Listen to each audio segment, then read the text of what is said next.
Framer mobile view not responsive. Yeah, that can completely ruin your user experience, especially on phones. But don't worry, in this video, I'll show you how to fix it step by step. All right, first, switch to the mobile breakpoint in Framer. Each screen size has its own layout settings. Next, fix your layout and spacing. Yeah, elements might overlap or go off screen if they're not adjusted for mobile. Now, use stacks or auto layout. This helps your content adapt automatically to different screen sizes. Also, make sure your text and images scale properly. Large text or fixed size images can break the layout. Next, hide or adjust elements that don't fit on mobile.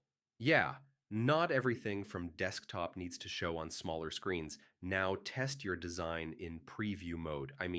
This gives you a real feel of how it looks on mobile. If you added custom code, make sure it's responsive.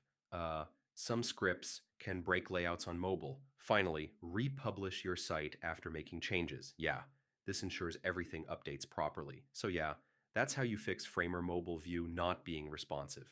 One of these steps should make your site look perfect on any device.